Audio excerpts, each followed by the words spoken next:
Trong chuyến đi đến Osaka gần đây, mình có ghé qua vài shop họa cụ ngay trung tâm thành phố. Cửa hàng này có 3 tầng với đủ loại họa cụ, dụng cụ thủ công bày tràn trên lối đi, món nào cũng rẻ hơn giá niêm yết thông thường tương đối.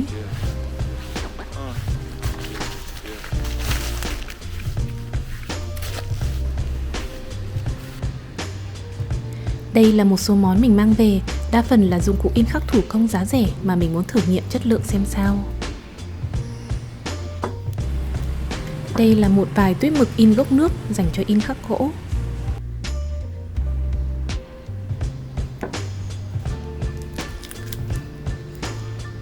Và vài tấm cao su khắc giá rẻ có 2 mặt.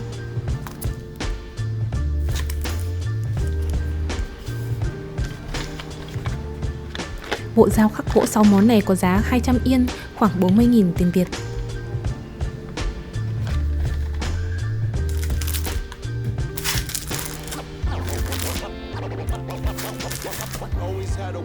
Trước hết mình sketch một bản đơn giản để khắc thử ha.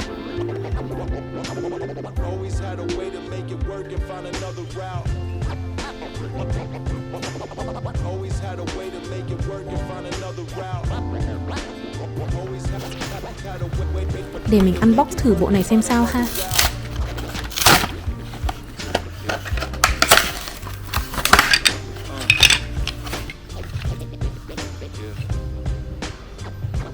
Vì bộ dao này phù hợp hơn dành cho khắc gỗ nên mình sẽ không dùng toàn bộ cả 6 dao trong bộ này.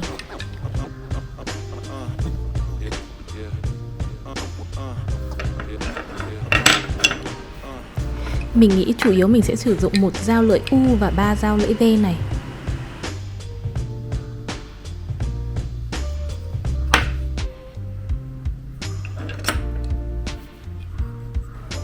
Cùng là lưỡi chữ V nhưng kích thước của mỗi dao hơi khác nhau một xíu.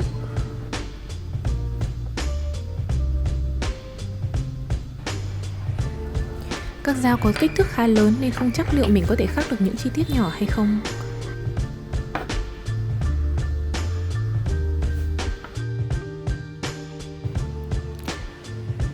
Cùng mình khắc thử xem nha.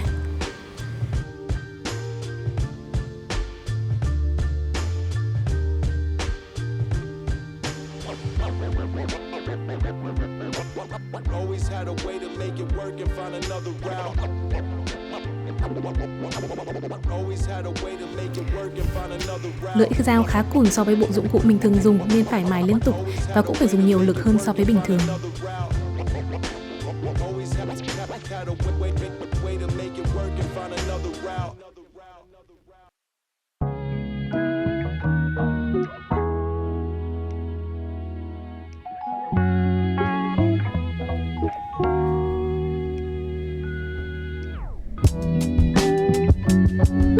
Khắc miếng này phải gọi là khá là stress nha. Tạm gọi là xong bản khắc. Quá trình dùng bộ dao này tốn sức hơn mình tưởng nhiều.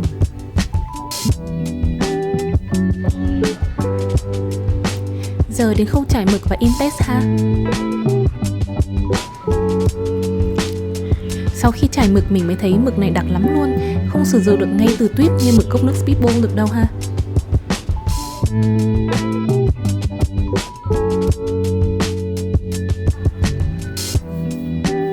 Mình đã thử pha thêm một ít nước, thử đi thử lại khá nhiều để đạt độ đậm đặc có thể in được, nhưng vì là mực gốc nước nên cũng khô rất nhanh.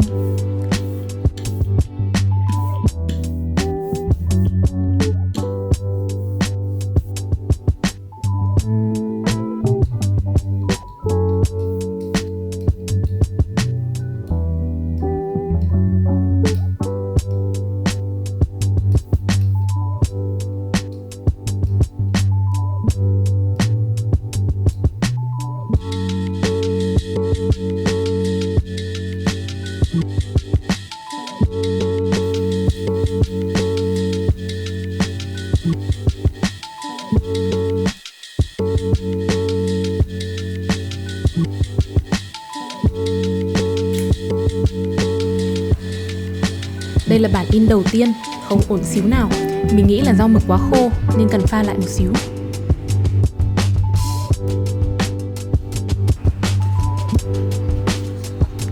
Bản thứ hai khá hơn chút nhưng mực cũng vẫn chưa đều.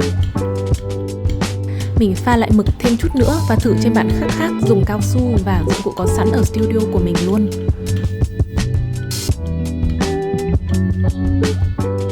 Đoạn này nghe tiếng chảy mực và texture có vẻ ổn hơn khá nhiều rồi.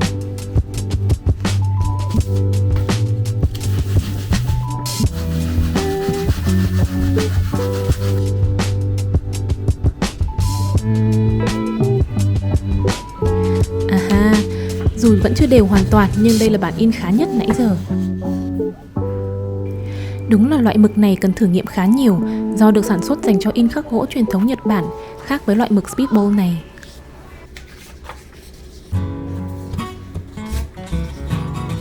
Tuy là có hơi stress một xíu với những dụng cụ mới, nhưng bản thân in khắc thủ công là hành trình thử nghiệm, khám phá, thử và sai mà nhỉ.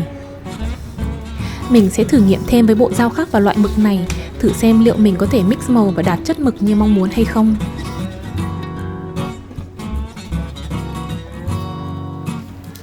Ngoài lề xíu thì đây là 2 bức tranh mình mua ở cửa hàng Hue Arts. Mình vẫn luôn muốn sưu tầm thêm những tác phẩm gốc.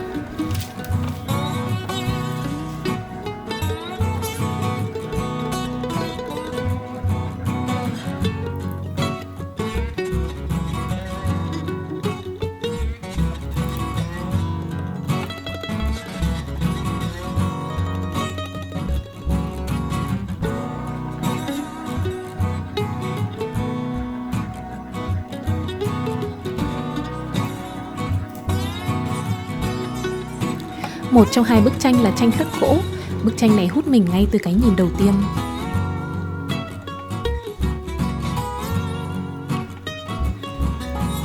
Vậy ha, xin cảm ơn cả nhà. Hẹn gặp lại ở video tiếp theo nha.